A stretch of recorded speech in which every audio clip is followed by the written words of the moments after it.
Palavra da Verdade, com Hernandes Dias Lopes. Meus amados, vamos abrir a palavra de Deus no livro do profeta Ezequiel, capítulo 1.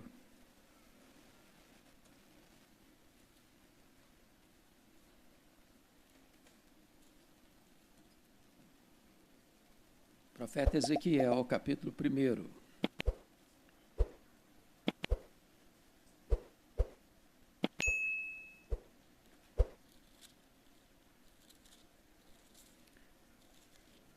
Eu achei muito curioso, porque depois de 40 anos de ministério, eu nunca tinha ouvido um sermão sobre a pessoa de Ezequiel. E recentemente eu ouvi um sermão sobre a vida de Ezequiel e me chamou a atenção. Eu procurei dar uma lida no livro, numa sentada só, e algumas coisas me queimaram o coração. E eu gostaria de repartir com vocês nesta noite. Então, nós vamos iniciar lendo o capítulo 1, versos de 1 a 3. Aconteceu no 30º ano, no 5º dia do 4º mês, que, estando eu no meio dos exilados, junto ao rio Quebar, se abriram os céus, e eu tive visões de Deus. No 5º dia do referido mês, no 5º ano do cativeiro do rei Joaquim, veio expressamente a palavra do Senhor a Ezequiel, filho de Buzi, o sacerdote, na terra dos caldeus, junto ao rio Quebar, e ali esteve sobre ele a mão do Senhor. Vamos ler capítulo 2, até o capítulo 3, verso 3. A vocação de Ezequiel. Esta voz me disse: Filho do homem, põe-te em pé e falarei contigo. Então entrou em mim o Espírito quando falava comigo e me pôs em pé e ouvi o que me falava. Ele me disse: Filho do homem, eu te envio aos filhos de Israel, às nações rebeldes que se insurgiram contra mim. Eles e seus pais prevaricaram contra mim, até precisamente ao dia de hoje. Os filhos são de duro semblante e obstinados de coração. Eu te envio a eles, e lhes dirás, assim diz o Senhor Deus: eles quer ouçam, quer deixem de ouvir, porque são casa rebelde, hão de saber que esteve no meio deles um profeta. Tu, ó filho do homem, não os temas, nem temas as suas palavras, ainda que haja sarças e espinhos para contigo, e tu habites com escorpiões, não temas as suas palavras, nem te assustes com o rosto deles, porque são casa rebelde. Mas tu lhes dirás as minhas palavras, quer ouçam, quer deixem de ouvir, pois são rebeldes. Tu, ó filho do homem, ouve o que eu te digo. Não te insurjas como a casa rebelde. Abre a boca e come o que eu te dou. Então vi, e eis que certa mão se estendia para mim, e nela se achava o rolo de um livro. Estendeu-o diante de mim, e estava escrito por dentro e por fora. Nele estavam escritas lamentações, suspiros e ais. Ainda me disse: Filho do homem, come o que achares, come este rolo, vai e fala à casa de Israel. Então abri a boca, e ele me deu a comer o rolo. E me disse: Filho do homem, dá de comer ao teu ventre e enche as tuas entranhas deste rolo que eu te dou. Eu o comi, e na boca me era doce como mel. Irmãos amados, então eu gostaria de conversar um pouco com vocês hoje sobre a pessoa do profeta Ezequiel. Talvez o meu sermão será um pouco diferente do habitual, e talvez eu demore um pouquinho mais do que costumeiramente eu demoro, mas eu gostaria de apresentar vocês um pouco hoje da vida deste homem. Jeremias já estava pregando em Jerusalém havia 4 anos, quando Ezequiel nasceu. Ele nasceu por volta do ano 622 a.C. E significa que Ezequiel cresceu ouvindo o profeta Jeremias pregar. Ezequiel era contemporâneo de Daniel. A palavra Ezequiel significa Deus fortalece, ou Deus é a minha fortaleza. Mas somos informados no capítulo 1, verso de número 3, que ele era filho de Buzi. E Buzi significa desprezo, ou aquele que é desprezado por Javé, desprezado por Deus. E é curioso que aquele que é chamado desprezado por Javé, ou desprezo, e os nomes eram dados por causa de alguma circunstância, seja familiar, ou seja do nascimento. O pai, Buzi, que significa desprezo, coloca o nome no seu filho de Deus é a minha fortaleza. Às vezes, nas horas mais críticas da vida, você pode olhar para Deus e dizer, Ele é a minha fortaleza.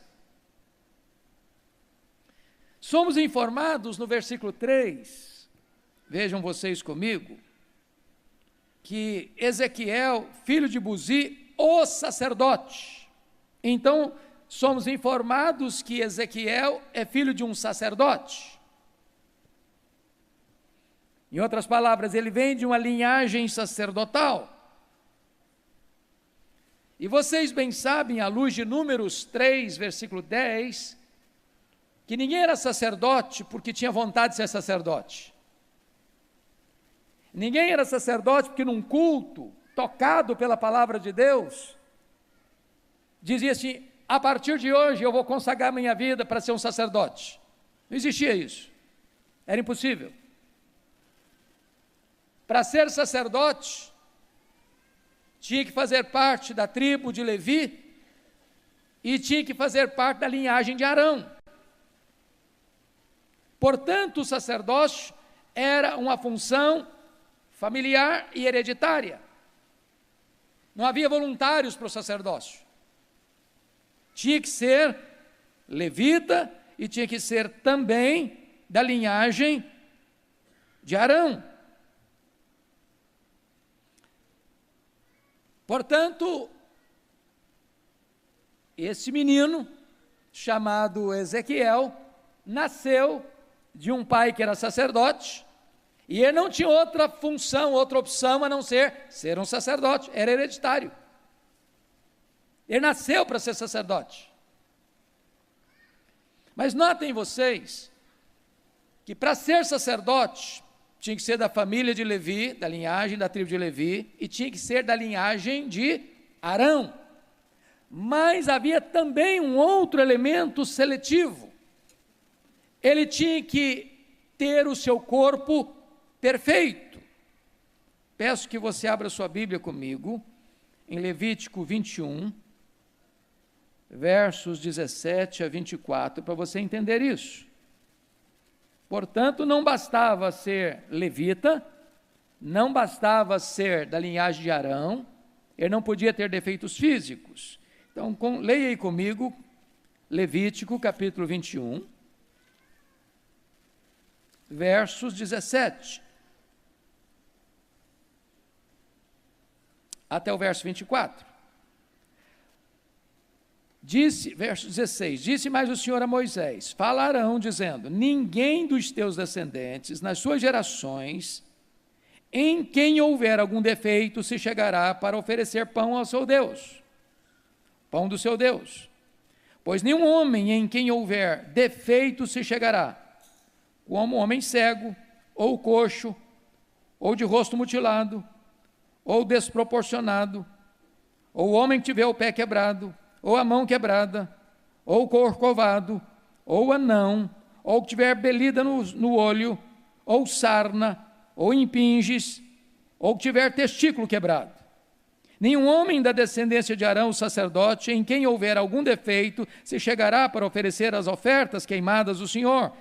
Ele tem defeito, não se chegará para oferecer pão do seu Deus. Comerá o pão do seu Deus, tanto do Santíssimo como do Santo.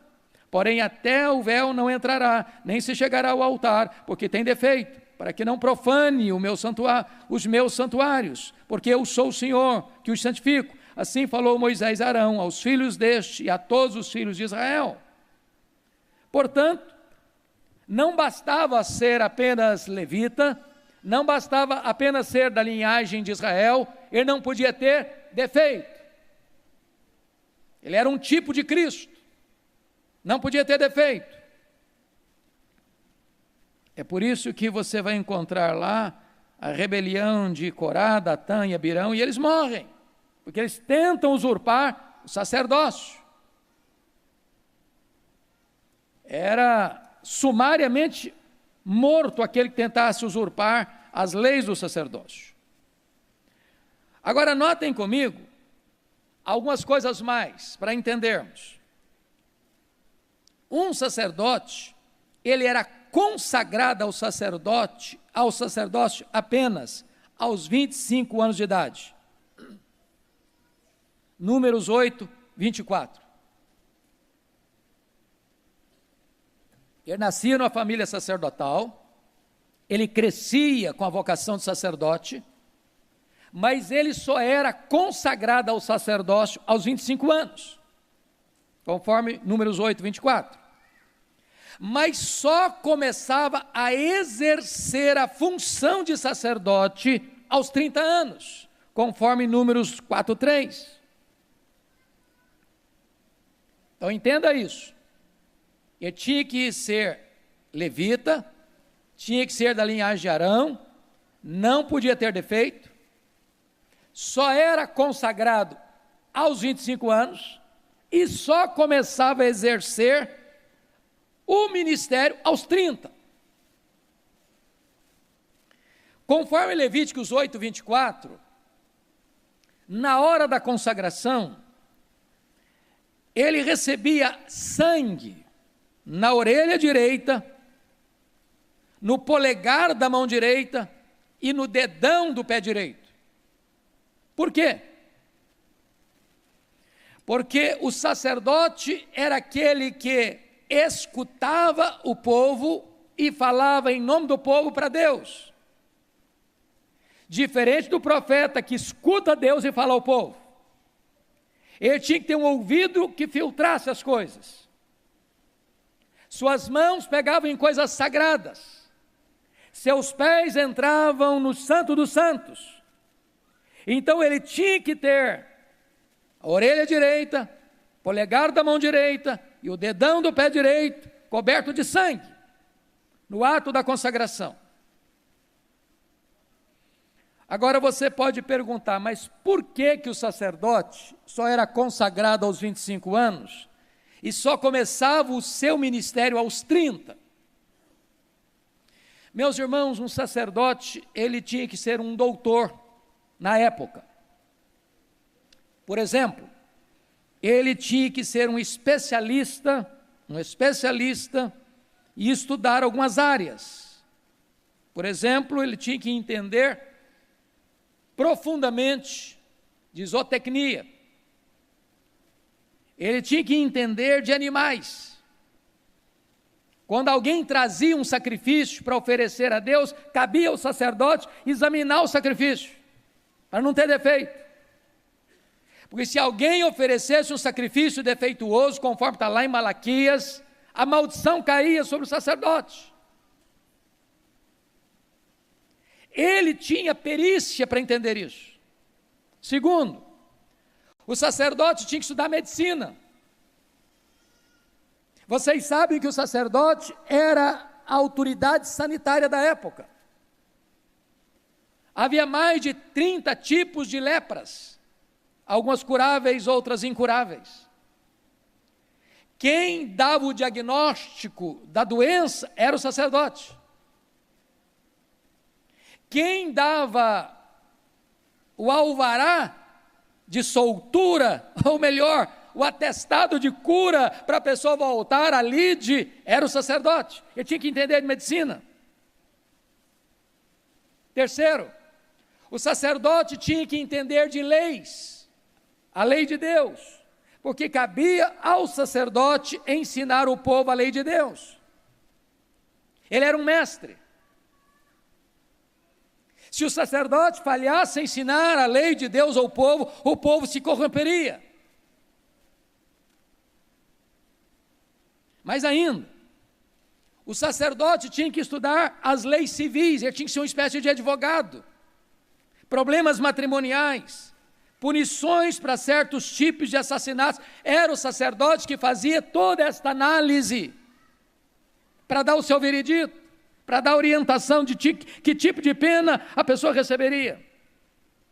Pois bem, irmãos, Ezequiel cresceu como um filho de um sacerdote, com vocação para ser um sacerdote. Aos 25 anos ele é consagrado para ser sacerdote. E é nesse interregno, meus irmãos, é que um fato acontece na sua vida. Porque no ano 606, houve a primeira investida da Babilônia para tomar Jerusalém. Não consegue, mas leva os vasos do templo e leva uma pequena elite dos filhos dos nobres para a Babilônia, dentre eles Daniel e os seus amigos. Isso em 606. Mas em 596, na segunda investida de Nabucodonosor, 10.000 hebreus, judeus foram levados para a Babilônia, dentre eles Ezequiel. E agora diz a Bíblia, em Ezequiel, capítulo 1, que aqui está algo que os estudiosos penam para entender, porque olha como é que começa o livro. Aconteceu no 30º ano, e a pergunta é, que 30º ano é esse?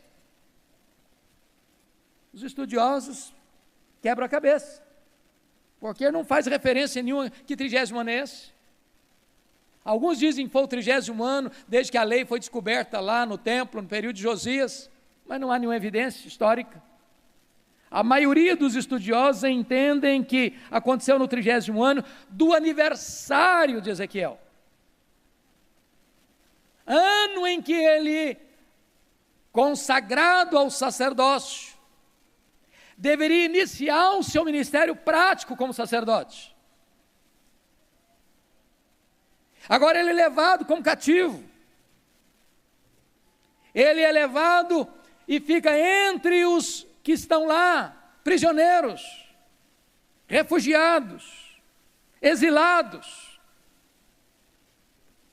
E talvez, não tendo ele o mesmo destino que teve Daniel, porque chegaram para ele, talvez, e perguntaram, e você sabe fazer o quê? Eu sei acender a luz do candelabro, eu sei fazer sacrifício. Bom, mas aqui não tem templo, aqui é terra pagã. E quando ele está para começar o seu ministério, ele está lá às margens do rio Quebar, junto com os exilados, talvez pisando barro, numa reviravolta total na sua vida. Ele que foi criado para ser um sacerdote, estudou para ser um sacerdote, se preparou para ser um sacerdote, e quando ele está para exercer o seu ministério, ele está exilado em terra estrangeira.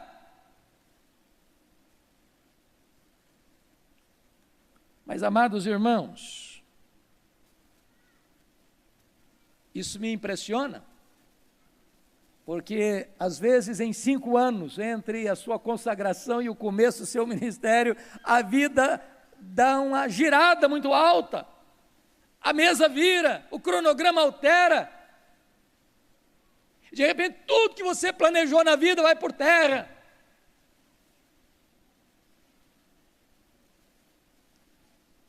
E aí é que começa a saga deste homem. Então, quero destacar aqui 3 coisas na visão que dá início ao chamado de Ezequiel. Olha comigo, versículo 1. Você pode ler capítulo 1, verso 1 comigo, em voz alta, por favor? Vamos juntos? Aconteceu no 30º ano, no 5º dia do 4º mês, que estando eu no meio dos exilados, junto ao rio Quebar, se abriram os céus, e eu tive visões de Deus. Aleluia! Louvado seja Deus! Porque nas horas mais difíceis, mais sombrias, mais dolorosas, das crises mais agudas da vida, quando você está exilado no meio de outros exilados, os céus podem se abrir. E você pode ter as visões de Deus. Oh, irmãos, quantas vezes os céus se abrem nas crises mais agudas da nossa vida. Como aconteceu com Isaías, no capítulo 6, onde ele vê o Senhor assentado num alto e sublime trono. Como aconteceu com Jesus no Jordão, o céu se abre e o Espírito Santo desce. Como aconteceu com Estevão, que estava sendo apedrejado, e ele vê os céus abertos e o Senhor Jesus de pé para recebê-lo. Como aconteceu com João, exilado em Pátimos, e o Senhor abre os céus e sobe para aqui, e eu te mostrarei as coisas que em breve devem acontecer. Mas vejam comigo, por favor, capítulo 1, versos 5 e 6. No meio dessa nuvem saía a semelhança de 4 seres viventes, cuja aparência era esta: tinham a semelhança de homem, cada um tinha 4 rostos, como também 4 asas. Agora notem comigo, por gentileza, no versículo 10, a forma de seus rostos era como de homem, à direita. Os 4 tinham um rosto de leão, à esquerda rosto de boi e também rosto de águia, todos os 4. E aí você vai começar a perceber que estas 4 figuras, leão, boi, homem e águia, representa os 4 evangelhos. Aliás, representa a própria pessoa de Cristo, que é representado nos 4 evangelhos assim. Mateus apresenta Jesus com o rosto de leão, ele é o rei dos reis. Marcos apresenta Jesus com o rosto de boi, é o animal do serviço, e Marcos apresenta Jesus como servo. Lucas apresenta Jesus como homem perfeito, rosto de homem. João apresenta Jesus com o rosto de águia, representando a sua divindade. Então, nesta roda que ele vê, como um giroscópio, com olhos por todos os lados, retratando os atributos de Deus, tem uma única finalidade: é mostrar para o profeta Ezequiel, ao sacerdote, até então Ezequiel, que o cativeiro, que estava prestes a consumar-se lá em Jerusalém, porque Jerusalém não tinha caído ainda. Vocês sabem que Jerusalém só caiu em 586. E Ezequiel foi levado 10 anos antes, em 596. Que tudo isso estava debaixo do conhecimento e do controle de Deus. A Bíblia deixa isso claro, Não foi a Babilônia que invadiu Jerusalém e tomou Judá e conquistou e quebrou a cidade, os muros, queimou as portas, arrasou o templo, porque era forte Israel, o Judá fraco. Não, Deus entregou para disciplinar o seu povo rebelde. Agora olha comigo, capítulo 1, versículo 28. Como o aspecto do arco que aparece na nuvem em dia de chuva, assim era o resplendor em redor. Esta era a aparência da glória do Senhor. Vendo isso, caí com o rosto em terra e ouvi a voz de quem falava. Esta é uma visão do arco-íris, o arco celeste. Agora notem, irmãos, que o arco-íris aparece em 3 circunstâncias na Bíblia. Em primeiro lugar, aparece lá em Gênesis 9:11, depois da tempestade. Em segundo lugar, aparece lá em Apocalipse, capítulo 4, verso 3, antes da tempestade. Mas aqui em Ezequiel 1:28, o arco-íris aparece no meio da tempestade. E o que é o arco-íris? É a promessa da aliança de Deus com o seu povo.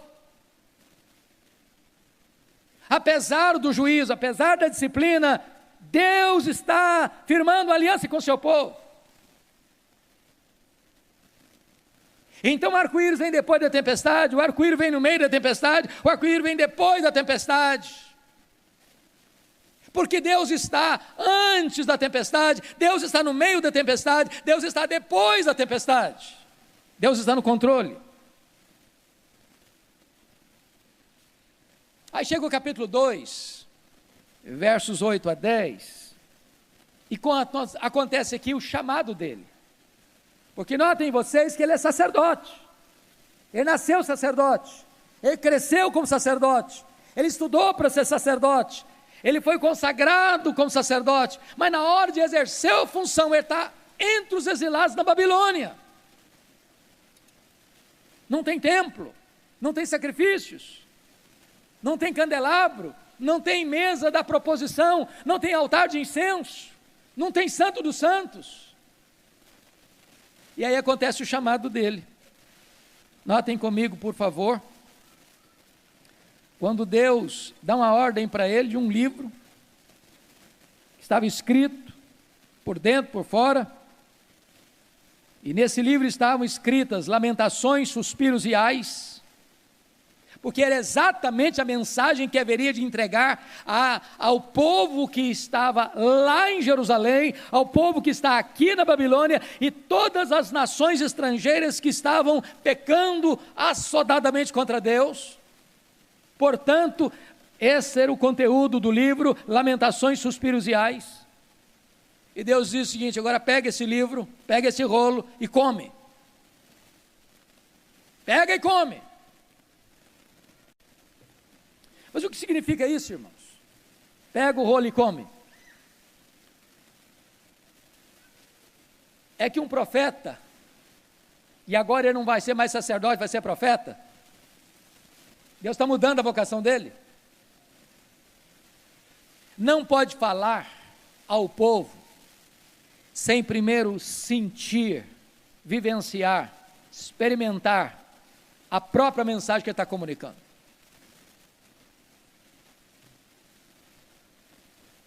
Ele precisa sentir o que é isso. Foi como aconteceu com o profeta Oséias.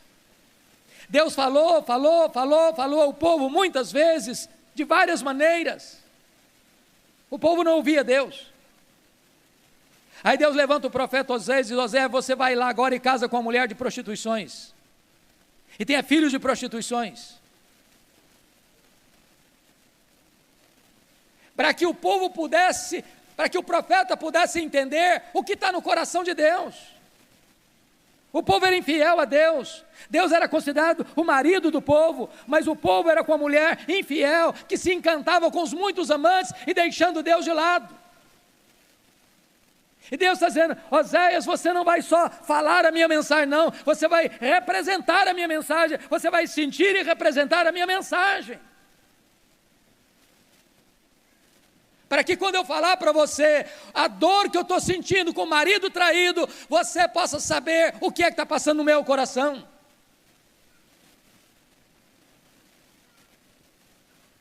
E se vocês olharem atentamente o livro, vocês verão que o livro de Ezequiel traz 10 atos simbólicos para chamar a atenção do povo.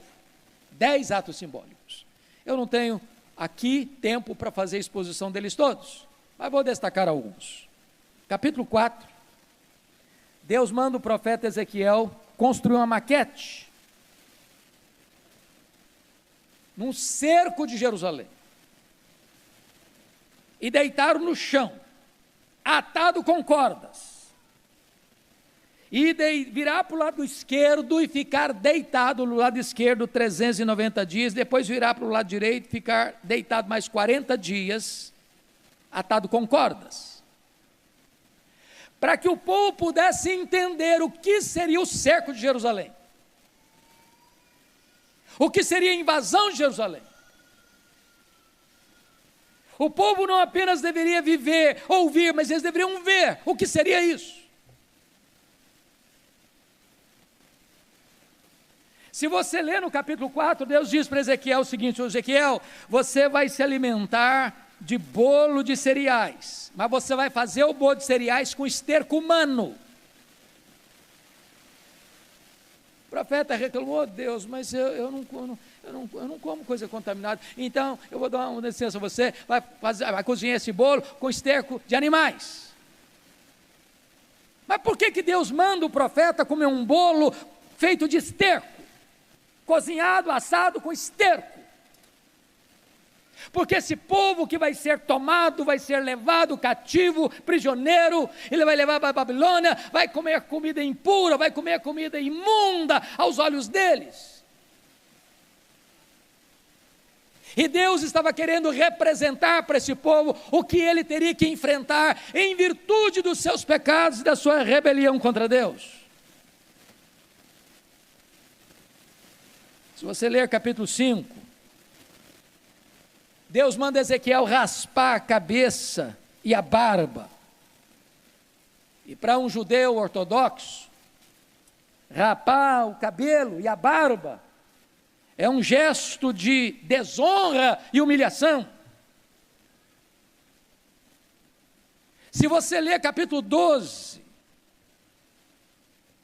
irmãos amados, Deus manda Ezequiel cavar um buraco na parede da casa dele, e durante o dia, fugir com a mobília nas costas, como um foragido, e ficar do lado de fora como alguém que tenta fugir às pressas, para não ser morto.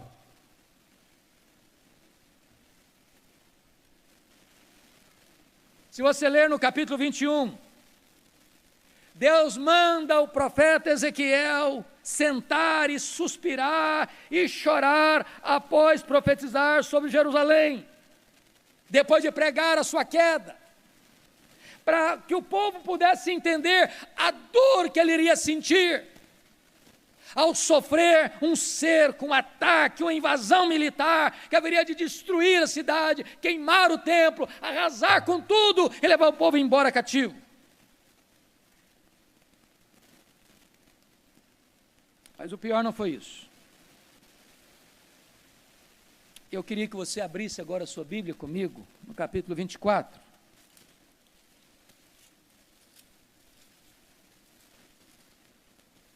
Capítulo 24.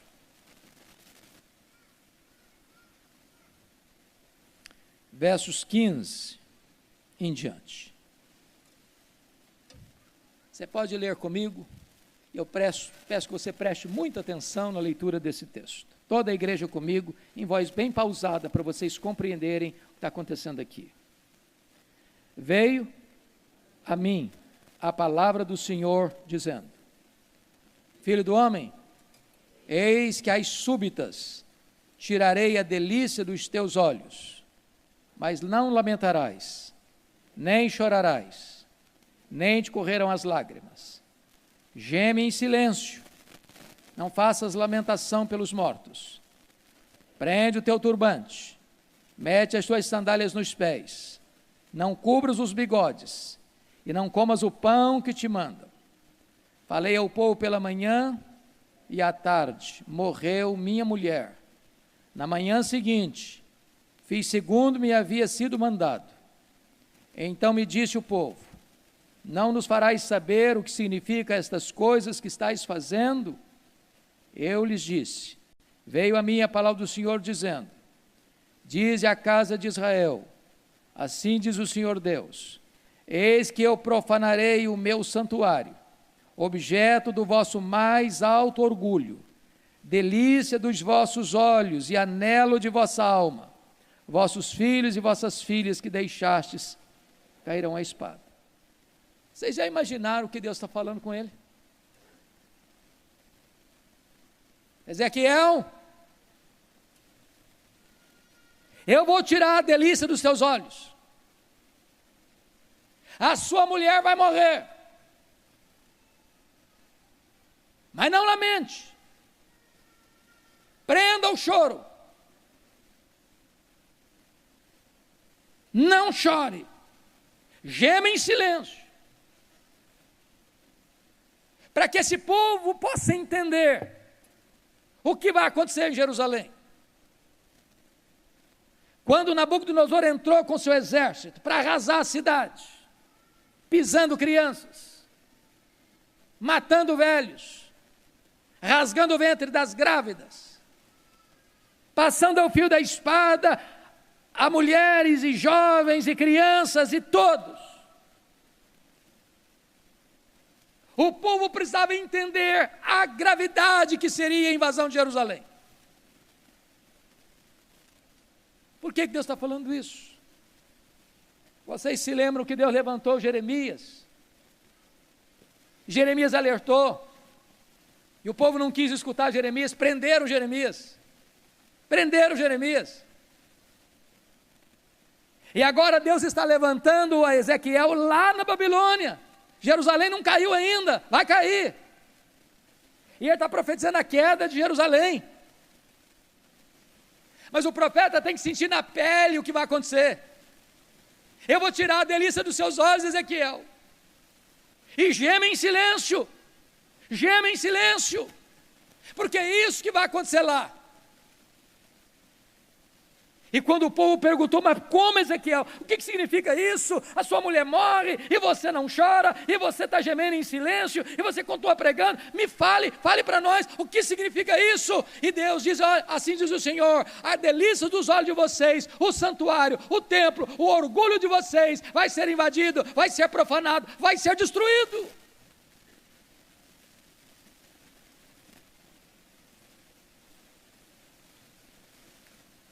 Irmãos amados, bendito seja Deus.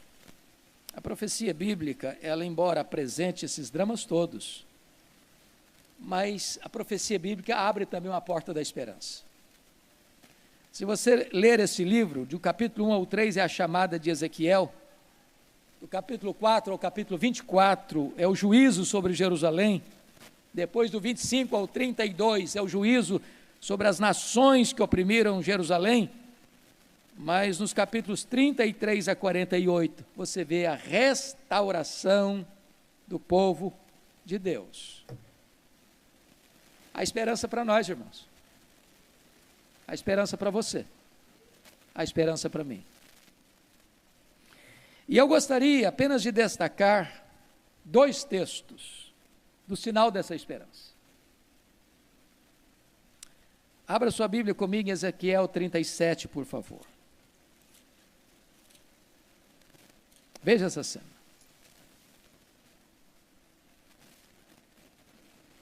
Toda a igreja comigo, capítulo 37.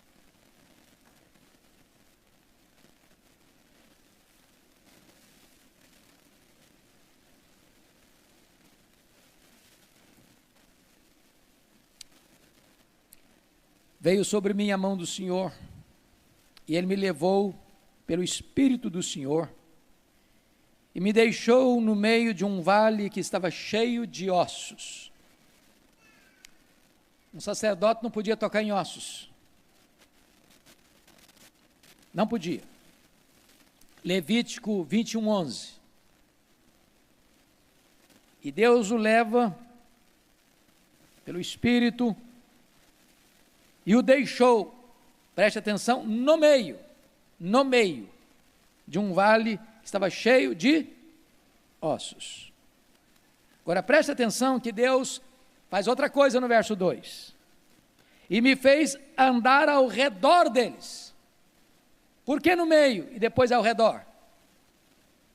Ezequiel tinha que ter uma visão global, plena, ampla, completa, de toda a cena. Ele tinha que ter uma visão das bordas e uma visão do centro. E me fez andar ao redor deles. E está escrito, eram muito numerosos na superfície do vale. E diz o texto, estavam sequíssimos. Então me perguntou, filho do homem, acaso poderão reviver esses ossos?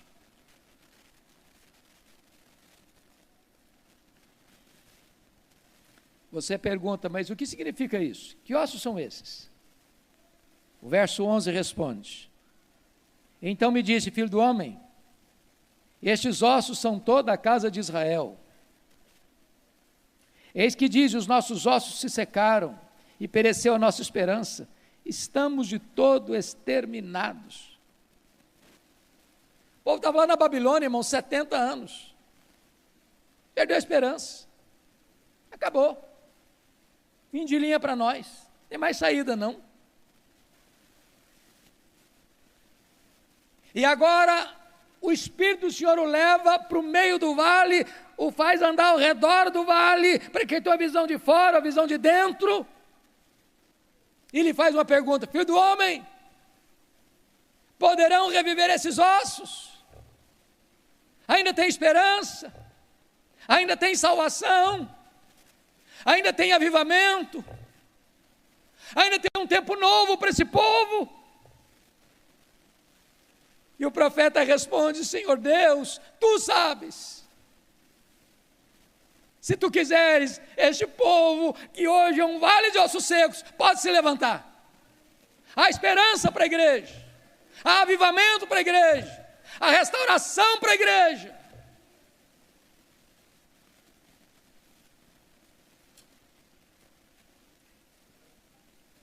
Disse-me ele, versículo 4, profetiza esses ossos, e diz-lhes, ossos secos, ouvi a palavra do Senhor. Assim diz o Senhor, Deus, a estes ossos, eis que farei entrar o meu espírito em vós e vivereis. Porei tendões sobre vós, farei crescer carne sobre vós estenderei pele, porei em vós o espírito e vivereis, e sabereis que eu sou o Senhor. Verso 7. Eu profetizei segundo me for ordenado. Enquanto eu profetizava, um ruído, um barulho de ossos que batiam contra ossos e se ajuntavam cada osso ao seu osso. Olhei e eis que havia tendões sobre eles e cresceram carnes e se estendeu pele sobre eles, mas não havia neles o espírito. Verso 9. Então ele me disse, profetiza o espírito, profetiza, ó filho do homem. E diz-lhe, assim diz o Senhor Deus, vem dos quatro ventos, ó Espírito, e assopra sobre estes mortos para que vivam. Profetizei como ele me ordenara, e o Espírito entrou neles, e viveram, e se puseram em pé, um exército sobremodo numeroso. Louvado seja Deus. Há esperança, irmãos, há esperança para a igreja. Os homens podem olhar para nós e decretar nossa falência. Deus olha para nós e vê num vale de ossos secos um exército poderoso. Mas me permita concluir, remetendo vocês ao capítulo 47. Se vocês já leram este livro, vocês notarão que a partir do capítulo 40, ele começa a fazer uma descrição, uma visão do templo. E não é o segundo templo. Não, nem o templo de Herodes. A descrição do templo aqui não cabe em nenhuma construção humana. Esse templo é um símbolo do que é a igreja glorificada. Mas no capítulo 47, amados, há uma visão belíssima, porque se Ezequiel começa o seu ministério junto ao rio Quebar, na Babilônia, ele conclui o seu ministério junto ao rio de Deus, que flui da casa de Deus, de debaixo do trono de Deus. E então as águas são medidas, e estão nos artelhos, e depois elas são medidas, estão nos joelhos, depois elas são medidas, estão nos lombos, depois elas são medidas, e são um grande rio, que é preciso nadar. O que representa que Deus sempre tem mais para nós. Deus quer nos levar a experiências mais profundas com Ele, a ponto de navegarmos no rio do Espírito. E diz a Bíblia que por onde esse rio passa, aquilo que está morto revive. Por onde esse rio passa, a cura de Deus vai chegando, a restauração de Deus vai acontecendo, porque este rio é uma representação do próprio Espírito Santo de Deus. Quando o próprio Senhor Jesus Cristo disse: aquele que crê em mim, como diz a Escritura, rios de água viva fluirão do seu interior. Eu quero dizer para você, meu amado, que Deus está aqui hoje, com este rio de vida, para inundar a sequidão do seu coração, para trazer cura, restauração, vida plena, vida abundante. Onde você está hoje? Talvez você está como Ezequiel, passou a vida toda sendo treinado para algo, e quando você está para exercer essa função, a sua vida virou de ponta cabeça. Talvez você está aqui hoje, mas está como um exilado. Talvez você está aqui hoje, e Deus está dando uma guinada na sua vida. Deus está chamando você para um novo desafio, um novo ministério. Talvez você está aqui hoje, precisando comer o rolo, e não só anunciar a mensagem, mas representar essa mensagem diante do povo. Talvez você está aqui hoje, vendo a sua vida e a sua história como um vale de ossos secos. Mas hoje Deus pode soprar sobre você o seu sopro e levantar você e dar vida a você. Talvez você está aqui hoje, mas você pode experimentar o rio de Deus brotando de debaixo do altar e trazendo experiências cada vez maiores para a sua vida, dos artelhos aos joelhos, dos joelhos aos lombos, dos lombos até você ter um rio caudaloso para navegar. E este rio, por onde passar, vai trazer vida, vai trazer cura, vai trazer restauração. Curva sua fronte, por favor. Ore ao Senhor.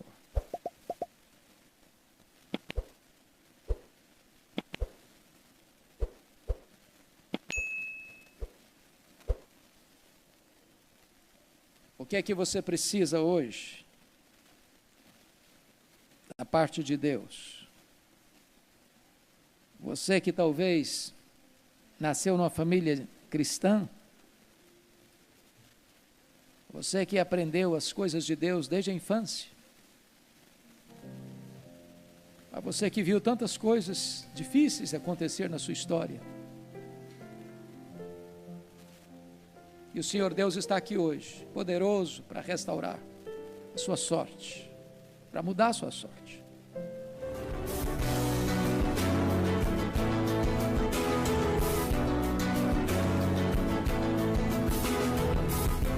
Palavra da Verdade, com Hernandes Dias Lopes.